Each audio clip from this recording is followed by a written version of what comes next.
Hello friends, Shashi Agarwal channel के अंदर मैं डॉक्टर शशि अग्रवाल आप सबका स्वागत करती हूं और आशा करती हूं कि आप सब लोग जो हैं सेफ हैं, सही सलामत हैं, हेल्दी हैं। और आज का जो हमारा टॉपिक है that is a very significant topic, that is the risk analysis in capital budgeting. Capital budgeting के अंदर जितने भी हम पहले चैप्टर्स कर चुके हैं, टॉपिक्स कवर कर चुके हैं, वहाँ पे हम अजम्पशन ये ली थी कि वहाँ पे कोई रिस्क नहीं है। वहाँ पे जो कैश इनफ्लोज हैं उनकी सर्टेनिटीज़ हैं कि इतना ही कैश इनफ्लो हमें जनरेट होगा। तो यहाँ पे आज हम जो है कि कैपिटल बजटिंग, जब वहाँ पे रिस्क होता है, अनसर्टेनिटी होती है, तब हम जो फिक्स एसेट के अंदर जो पैसा हम इन्वॉल्व करते हैं उसकी एवेल्युएशन हम किस तरह से करते हैं। तो first of all we will understand what is the meaning of risk और अनसर्टेनिटी में क्या डिफरेंस है, क्योंकि ज़्यादातर रिस्क और अनसर्टेनिटी को इंटरचेंजेबली यूज़ किया जाता है। और what are the various techniques.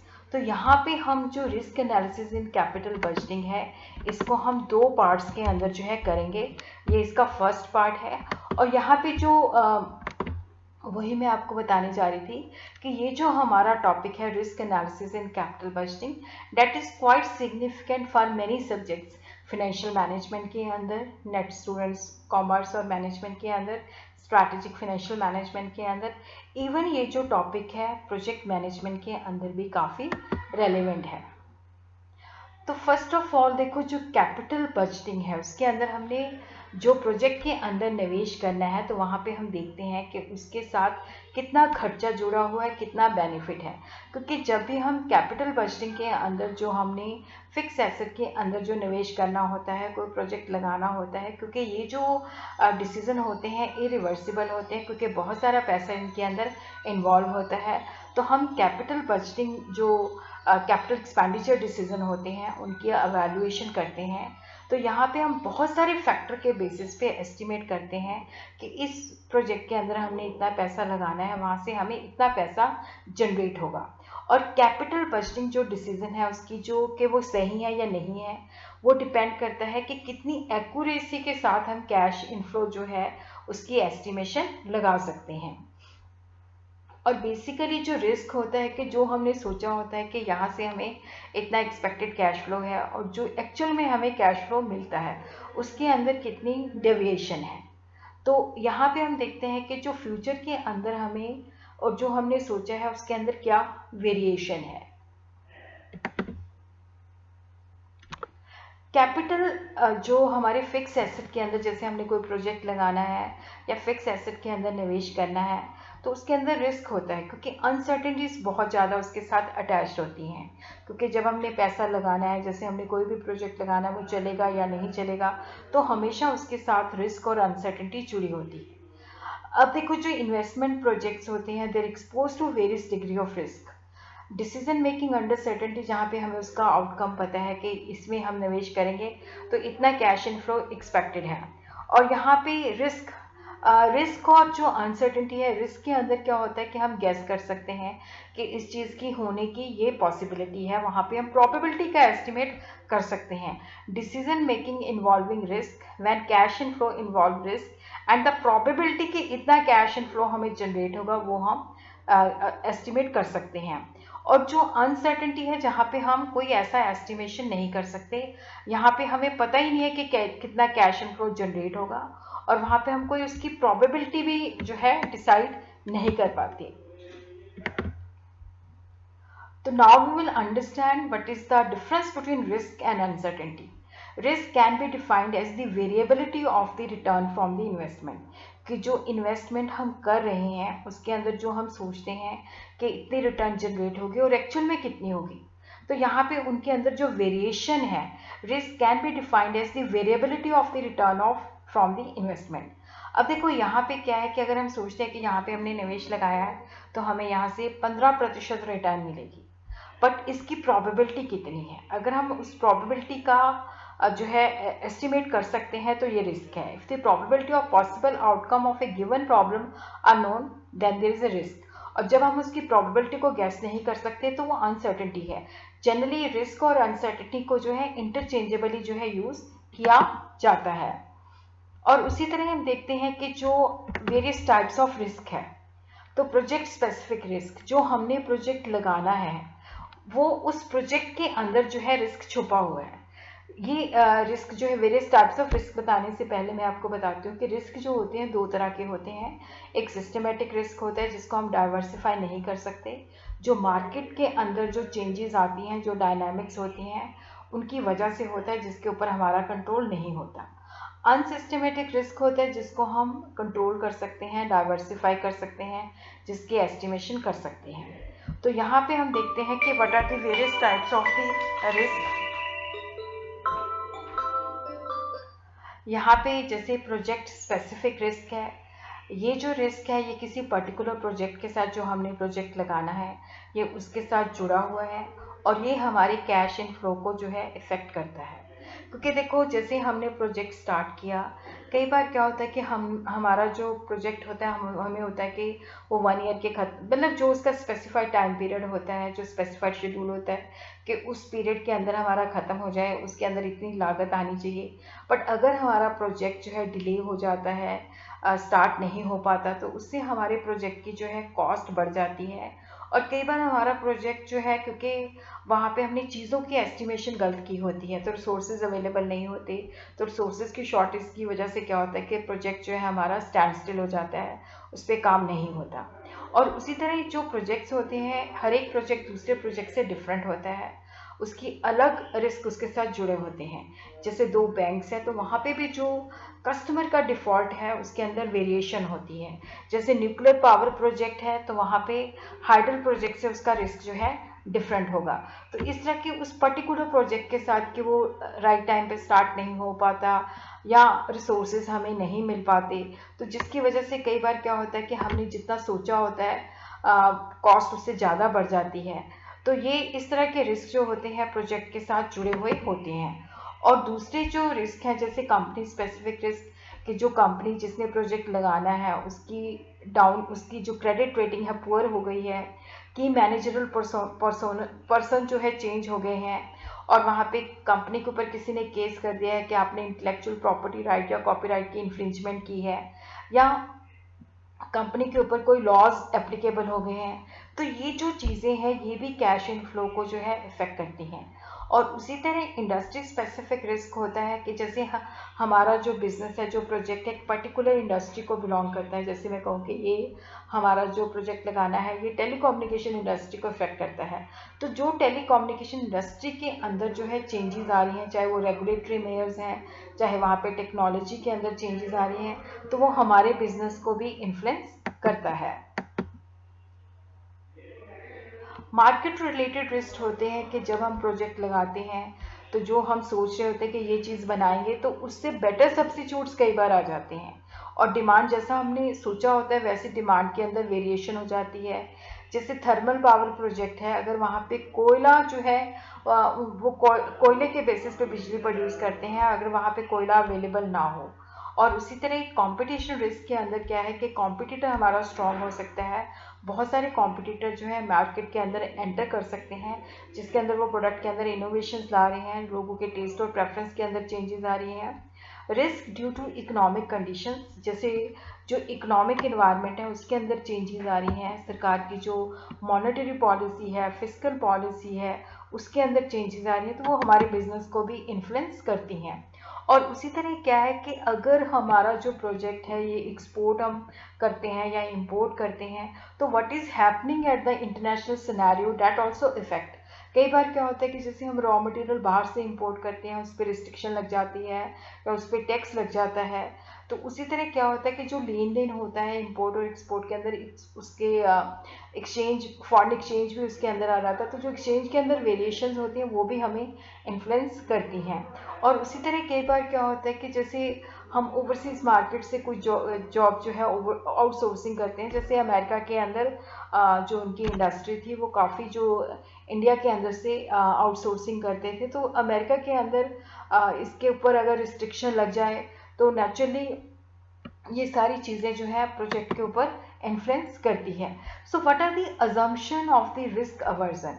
देखो हर एक फर्म जो है वो रिस्क अवॉइड करना चाहती है, it will not accept the risky proposal. देखो अगर आप खुद खुद भी सोचो कि अगर आपने प्रोजेक्ट के अंदर पैसे लगाने हैं तो आप रिस्की प्रोजेक्ट के अंदर पैसे नहीं लगाओगे, वहाँ पे आपका पैसा डूब सकता है। It will not accept the risky proposal unless the expected profit are sufficient to compensate for the risk. Risky project के अंदर हम तभी जाते हैं जहाँ पे हमें अबनॉर्मल रिटर्न मिलती है, कि बहुत ज़्यादा रिटर्न मिलती है, तो वहाँ पे होता है कि उस रिस्क को कंपनसेट हो जाएगा। रिस्क अवर्जन का ये भी मतलब होता है कि एडिशनल रिस्क भी हम तभी एक्सेप्ट करेंगे अगर वहाँ पे हमें रिटर्न जो है बहुत, जैसे रिस्क 10% है और रिटर्न 40% है, तो इस तरह जो है रिटर्न हमें ज़्यादा मिलेगी, तभी हम एडिशनल रिस्क जो है लेने को तैयार होते हैं। और उसी तरह अगर जो दो प्रपोजल हैं और अगर हमें लगता है कि वहाँ पे दोनों के अंदर जो है रिटर्न ऑलमोस्ट सेम है, लेकिन एक प्रोजेक्ट ज़्यादा रिस्की है, एक प्रोजेक्ट कम रिस्की है, तो definitely we will go for the lesser risk. और उसी तरह क्या है कि अगर दो प्रपोजल है तो जिसके अंदर सेम डिग्री ऑफ रिस्क है, तो वहाँ पे हम उस प्रोजेक्ट के अंदर निवेश करेंगे जहाँ पे हमें ज़्यादा रिटर्न मिलेगी। Risk for adjustment of risk in capital budgeting decision. देखो, जब भी हम पैसा निवेश करते हैं किसी भी प्रोजेक्ट के अंदर, जब हम पैसा लगाते हैं तो हमेशा, क्योंकि देखो जैसे मान लो मेरे पास 20 लाख पड़ा हुआ है, अब 20 लाख मैं सोच रही हूँ कि मैं इस प्रोजेक्ट के अंदर लगा दूँ। अब उसी 20 लाख को अगर मैं म्यूचुअल फंड के अंदर लगाऊं या मैं बैंक के अंदर रखूं तो वहाँ पे मुझे इनकम जनरेट हो सकती है। मान लो वहाँ पे मुझे 10% की इनकम जनरेट होती है, तो वो अपॉर्चुनिटी कॉस्ट है। जब भी हम किसी चीज़ के अंदर निवेश करते हैं तो वहाँ पे हमेशा अपॉर्चुनिटी कॉस्ट, क्योंकि हमने बैंक के अंदर रखने के बजाय प्रोजेक्ट के अंदर लगाया, अगर हम बैंक में रखते तो हमें मान लो 10% का बेनिफिट होता। तो यहाँ पे जो रिस्क है उसको मेयर करना बहुत ज़रूरी है कि हम इसके अंदर पैसा लगा रहे हैं, क्या ये वर्थ है, क्या इसकी लागत होगी, क्या हमें ये बेनिफिट देगा, क्या ये जस्टिफाइड है। तो इसलिए रिस्क एडजस्ट करना बहुत ही ज़रूरी है ताकि हमें पता चले कि जो एक्चुअल वर्थ क्या होगी, जो हमें कैश इनफ्लो जनरेट होंगे, क्योंकि अगर हाई रिस्क है तो वहाँ पे हमें हाई रिटर्न मिलनी चाहिए। तो इस तरह का जो है कि जब भी हम एवेल्युएशन करते हैं तो रिस्क को हम अंडरस्टैंड करते हैं। अब हम देखते हैं कि what are the various techniques of analysing the risk. तो ये तीन कन्वेंशनल टेक्निक्स हैं, स्टैटिस्टिकल टेक्निक्स हैं, अदर टेक्निक्स हैं। आज हम स्टैटिस्टिकल टेक्निक्स करेंगे। प्रोबेबिलिटी है, स्टैंडर्ड डेविएशन है, कोफिशिएंट वेरिएशन है। कन्वेंशनल टेक्निक के अंदर रिस्क एडजस्टेड डिस्काउंट रेट है, सर्टेनिटी इक्विवेलेंट है, सेंसिटिविटी एनालिसिस है, सिनेरियो एनालिसिस है, डिसीजन मेकिंग है। तो सबसे पहले हम देखते हैं स्टैटिस्टिकल एनालिसिस। स्टैटिस्टिकल टेक्निक जो होती है, एनालिटिकल टूल्स होती हैं जो वेरिएबल्स के अंदर आपस में क्या रिलेशन है और उसके बेसिस पे क्या होता है कि वो आपको बताते हैं कि इसके अंदर रिस्क कितना है, क्या हमें जाना चाहिए इस प्रोजेक्ट के अंदर या नहीं जाना चाहिए। यहाँ पे जो टेक्निक्स होती हैं ये हमें लॉजिक बताती हैं, और ये जो techniques drawn from the field of mathematics, logic, economics, psychology, decision maker जो है सही तरीके से उसका रिस्क और अनसर्टेनिटी को गैस कर सकता है। तो फर्स्ट जो टेक्निक है that is the probability. Probability के अंदर हम ये देखते हैं कि जो इवेंट है, ठीक है, इवेंट जैसे मैं कहूँ कि कितनी प्रोबेबिलिटी है आज बरसात होगी, कितनी प्रोबेबिलिटी है इसके अंदर आज हम निवेश करते हैं तो हमें 20% रिटर्न होगी। तो probability is mayor about the chance that an event will occur. 80% chance है, 70% चांस है। जैसे देखो एक इवेंट जो है सर्टन है तो वहाँ पे उसकी प्रोबेबिलिटी 1 होती है। वहाँ पे जब कोई चांस नहीं होता, जैसे आज कोई बरसात होने का चांस नहीं है, तो हम कह देते हैं कि प्रोबेबिलिटी जो है 0 है। और उसी तरह देखो यहाँ पे हमने जैसे 3 अजम्पशंस ली हैं, ये हमारी बेस्ट गैस है, ये हमारी हाई गैस है, ये हमारा लो गैस है। तो यहाँ पे कैश इनफ्लो जो है देखो, बेस्ट गैस के अंदर 2 लाख है, हाई गैस के अंदर 1,20,000 है, लो गैस के अंदर 80,000 है, और यहाँ पे जो प्रोबेबिलिटी है इसकी 0.3 है, इसकी 60% है, इसकी 1 है। इनका टोटल जो है 1 के बराबर होना चाहिए, तो ये 1 के बराबर है।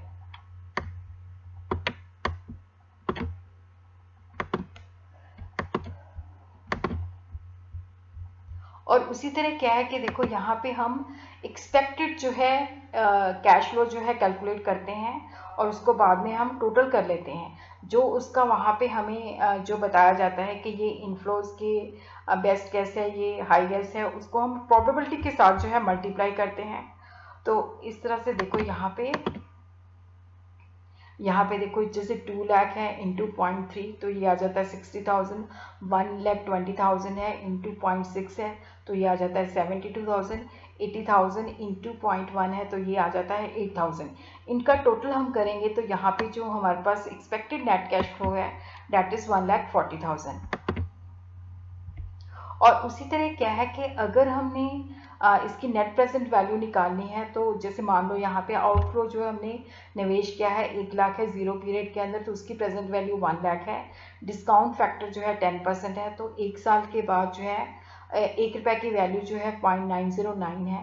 तो हमने 1,40,000 को 0.909 के साथ मल्टीप्लाई कर दिया, ये 1,27,000 आ गया। ये इनफ्लो की वैल्यू है, आउटफ्लो इसके अंदर से हम माइनस कर देंगे तो यहाँ पे हमें 27,000 जो कि पॉजिटिव है, क्योंकि यहाँ पे ये सिंगल प्रोजेक्ट है तो यहाँ पे इसकी नेट प्रेजेंट वैल्यू पॉजिटिव है। अगर बहुत सारे प्रोजेक्ट्स हों जहाँ पे नेट प्रेजेंट वैल्यू ज़्यादा होती है उसको हम सिलेक्ट करते हैं।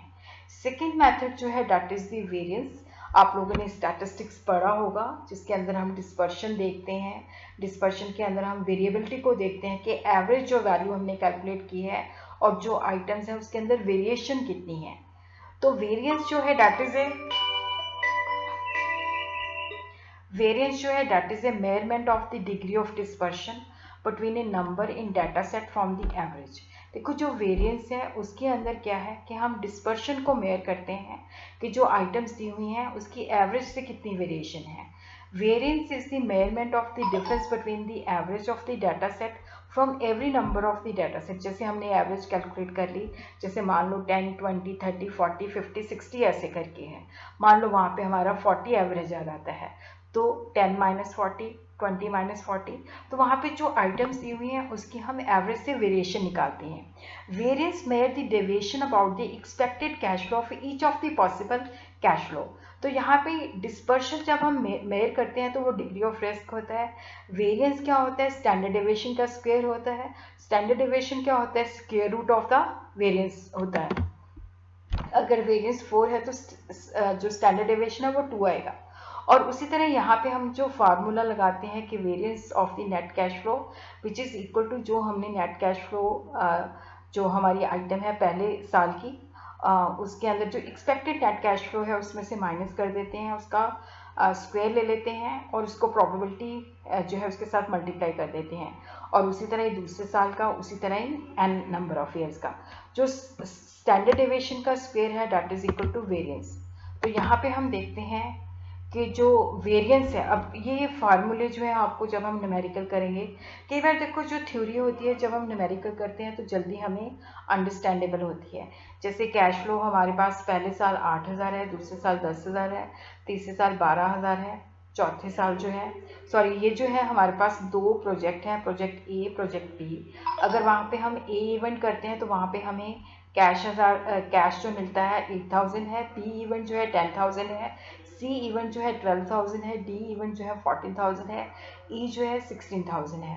प्रोबेबिलिटी जो है 8,000 की वो 0.10 है, जो बी है उसकी 0.20 है, सी की 0.40 है, डी की 0.20 है, ई की 0.10 है। उसी तरह प्रोजेक्ट बी के अंदर कैश फ्लो दिया हुआ है, उसकी प्रोबेबिलिटी दी हुई है। तो यहाँ पे हम देखो पहले कैलकुलेट करते हैं, पहले हम expected value of project A calculate करते हैं। तो यहाँ पे हम देखो क्या करते हैं कि यहाँ पे देखो जो हमारा यहाँ पे बेसिकली जो है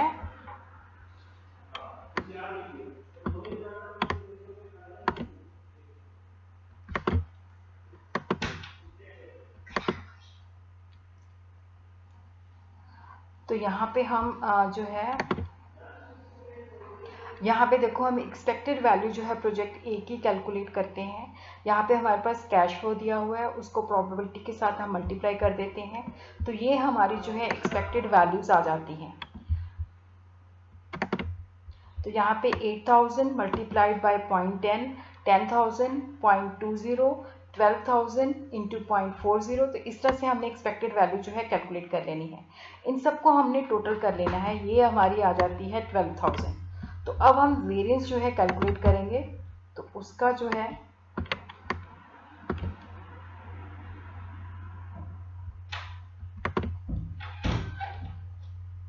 तो यहाँ पे देखो क्या है कि जैसे स्टैंडर्ड डेविएशन का स्क्वायर जो है that is equal to variance. तो अब यहाँ पे देखो जैसे हमारी एक्सपेक्टेड जो कैश फ्लो है, नेट कैश फ्लो जो है वो कितना आता है यहाँ पे यहाँ पे हमारा देखो ये 12,000 आता है, ठीक है। अब 8,000 माइनस 12,000 उसका स्क्वायर और इनटू प्रोबेबिलिटी, और उसी तरह 10,000 माइनस 12,000 उसका स्क्वायर 0.20। तो इसी तरह हमने क्या है कि इस तरह से जो है फार्मूले के अंदर जो है आपने ये सारी वैल्यू जो है पुट कर देनी है। यहाँ पे देखो 8,000 minus 12,000 square raise to power 2 into 0.1, फिर 10,000 माइनस 12,000 रेज टू पावर 2 उसकी प्रोबेबिलिटी के साथ, फिर यहाँ पे 12,000 माइनस 12,000 उसकी प्रोबेबिलिटी के साथ, सो ऑन। तो उस तरह से हमने देखो यहाँ पे मैंने ये कैलकुलेशन की हुई है। यहाँ पे देखो क्या है कि जैसे यहाँ पे देखो जैसे मैं आपको बताती हूँ, जैसे 8,000 माइनस 12,000 है ये 4,000 है, 10,000 माइनस 12,000 जो है 2,000 है वो 0 है, 14,000 माइनस 12,000 जो है 2,000 है, 16,000 माइनस 12,000 जो है वो 4,000 है। तो यहाँ पे देखो क्या है कि जैसे मैंने इनका जो है, क्योंकि ये स्क्वायर है तो उनको उसी के साथ मल्टीप्लाई करके फिर प्रोबेबिलिटी के साथ मैंने मल्टीप्लाई कर दिया, तो ये जो है वैल्यूज़ निकल आ गई। तो यहाँ पे हम देखते हैं कि जो हमारी जो टोटल वैल्यूज़ हैं, जो वेरिएंस है वो निकल के आता है 48 लैक्स। तो अब हमने 48 लाख का स्क्वायर रूट इस तरह से देखो यहाँ पे स्टैंडर्ड डेविएशन निकालना है, यहाँ पे अपने 48 लाख जो है लिख लेने हैं। तो यहाँ पे हमारा बेसिकली जो, क्योंकि ये वेरिएंस है, जब हमने इसका स्क्वायर रूट निकाला तो ये आ जाता है 2190.90। उसी तरह हमने प्रोजेक्ट बी की जो है निकालनी है। तो यहाँ पे देखते हैं कि प्रोजेक्ट बी की, तो देखो यहाँ पे भी हमने प्रोजेक्ट बी की जो है ये हमें कैश फ्लोज दिए हुए हैं और उसको प्रोबेबिलिटी के साथ मल्टीप्लाई करके ये हमारे पास एक्सपेक्टेड वैल्यू आ जाएगी 24,000 इंटू 0.10, 20,000 इंटू 0.15। तो ये एक्सपेक्टेड वैल्यूज़ हैं, इनको हमने टोटल कर लिया तो ये हमारे पास एक्सपेक्टेड नेट कैश फ्लो 16,000 आ जाता है। अब हमने इसका भी जो है वेरिएंस कैलकुलेट करना है, इसका भी हमने जो है वेरिएंस कैलकुलेट करना है। तो यहाँ पे भी मैं आपको फिर से दोबारा से दिखा देती हूँ कि वेरिएंस जो है हमारा देखो 16,000 आ गया, तो 24,000 माइनस 16,000 उसका raise to power 2 into probability, 20,000 minus 16,000 raise to power 2 into probability. तो इस तरह से आपने जो है फार्मूला लगा के जो है वैल्यू देखो यहाँ पे मैंने उसी तरह ही वैल्यू जो है 24,000 minus 16,000 raise to power 2 into probability, 20,000 minus 16,000 raise to power 2 into probability, 16,000 minus 16,000।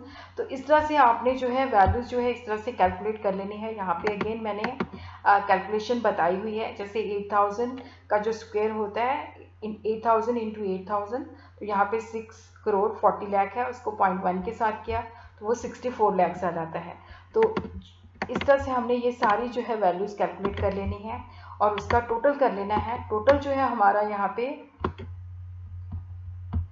देखो, यहाँ पे हमारा जो टोटल है वो आ जाता है 1 करोड़ 76 लाख। तो ये हमारा वेरिएंस है और उसी तरह इसका हमने इस तरह से स्क्वायर रूट निकाल लेना है, तो ये आ जाता है 1.95.23। तो जब हम इसको प्रोजेक्ट ए के साथ जो है कंपेयर करते हैं तो वहाँ पे देखो जो वेरिएशन है वो कम है, वहाँ पे स्टैंडर्ड डेविएशन कम है और प्रोजेक्ट बी के अंदर जो स्टैंडर्ड डेविएशन है वो ज़्यादा है। इसका मतलब है कि प्रोजेक्ट बी जो है हमारा रिस्की है। बाकी जो टेक्निक्स है वो हम अगले पार्ट के अंदर करेंगे।